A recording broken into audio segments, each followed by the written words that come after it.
7 වෙනි ගාන ඒකේ තියෙනවා පළල 2 සෙන්ටිමීටර් වෙච්ච එක 4 සෙන්ටිමීටර් වෙච්ච සුදු කෝණාශ්‍රයක්. ඒකේ මධ්‍ය ලක්ෂය m කියලා දීලා තියෙනවා. එතකොට ත්‍රිකෝණ දෙකක් ඇඳලා තියෙනවා. මේ ත්‍රිකෝණ දෙකේ අඳුර කරලා තියෙන කොටස ඒකේ වර්ගඵලය හොයන්න තමයි තියෙන්නේ. අපි මේකෙදි ත්‍රිකෝණ මිතියේ tan සූත්‍රය භාවිත කරනවා. ඉස්සෙල්ලාම අපි ABM ත්‍රිකෝණයේ වර්ගඵලය හොයගන්න. ත්‍රිකෝණයේ වර්ගඵලය හොයන්නේ භාගයයි ආධාරක වැඩි කිරීම ලම්බ උස. ඊට පස්සේ අපිට එනවා ඒකට 2 වර්ග සෙන්ටිමීටර කියලා. ඊට පස්සේ අපි BDM ත්‍රිකෝණයේ වර්ගඵලයත් හොයාගන්නවා. ඒකෙත් අර වගේම භාගයයි වැඩි කිරීම ආධාරක වැඩි කිරීම ලම්බ උස. ඒකේ වර්ගඵලයටත් අපිට එන්නේ 2 වර්ග සෙන්ටිමීටර කියලා. ඊට පස්සේ අපි DBC කෝණය ඇල්ෆා කියලා ලකුණු කරගන්නවා. tan ඇල්ෆා ලියා ගන්නවා DC බෙදීම BC. ඒ කියන්නේ සම්මුඛ බෙදීම මධ්‍ය පාදය. ඒකදී එනවා 2 බෙදීම 4යි කියලා. ඊට පස්සේ අපිට tan ඇල්ෆා කියන එකට උත්තරේ එනවා භාගය කියලා. ඊට පස්සේ අපි BMA කෝණය BMA කෝණය සමානයි DMC කෝණය අංශක 45යි. මොකද M කියන්නේ ත්‍රිකෝණයේ මේ අපිට දීලා තියෙන රූපයේ මධ්‍ය ලක්ෂය. ඊට පස්සේ අපි BGM ත්‍රිකෝණය අඳුරු නොවිච්ච කොටස අපි ඇඳ ගන්නවා වෙනම රූප සටහනක. ඊට පස්සේ අපි ඒකේ දත් ටික ලකුණු කරගන්නවා ඇල්ෆයි අංශක 45යි.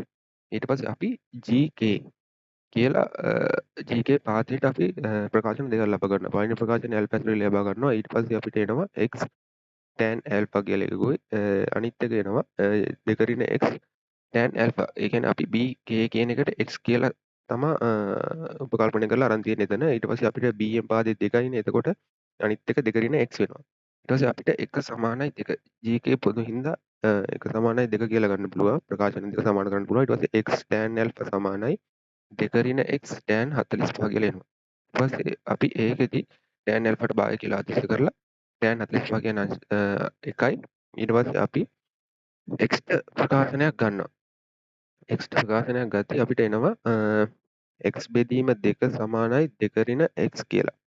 ඊට පස්සේ අපි x කියන්නේ එතන x පද සුළු කරගන්නවා භාග සුළු කරගන්නවා. ඊට පස්සේ අපිට x දෙන පිළිතුරක් x සමානයි 4 බෙදීම 3යි කියලා. ඊට පස්සේ ඒකෙන් පස්සේ අපි පළවෙනි ප්‍රකාශනයට x ආදේශ කරනවා. පළවෙනි ප්‍රකාශනයේ තියෙන්නේ gk සමානයි x tan alpha කියලා. ඊට පස්සේ අපි gk වලට උත්තරේ ලබා ගන්නවා x වලට 4 බෙදීම 3 ආදේශ කරලා. ඊට පස්සේ එනවා 4 බෙදීම 3 tan alpha කියන භාගයයි. ඊට පස්සේ එනවා 2 බෙදීම 3යි කියලා. කියන්නේ අපි gk හොයාගන්න එතනදී අපිට ලම්බ උස ත්‍රිකෝණයේ ලම්බ උස හොයාගන්න ඕනේ හින්දා. ඊට පස්සේ අපි GBM ත්‍රිකෝණයේ වර්ගඵලය හොයාගන්නවා දැන්. ඒකේ අපිට එනවා භාගය වැඩි කිරීම ආධාරක වැඩි කිරීම ලම්බ උස. ඒකේ ආධාරක දෙන්නේ 2 ලම්බ උස වෙනවා 2 බෙදීම 3යි. අපිට ඊට පස්සේ උත්තරය එනවා 2 බෙදීම 3 වර්ග සෙන්ටිමීටර කියලා. ඊට පස්සේ අපි දන්නවා ABM ත්‍රිකෝණයේ වර්ගඵලය සමානයි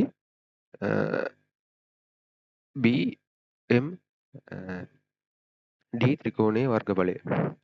අපි එතනදී ඒ දෙක සමාන කරගෙන අපි ඊට පස්සේ AGP ත්‍රිකෝණයේ වර්ගඵලය හොයාගන්නවා.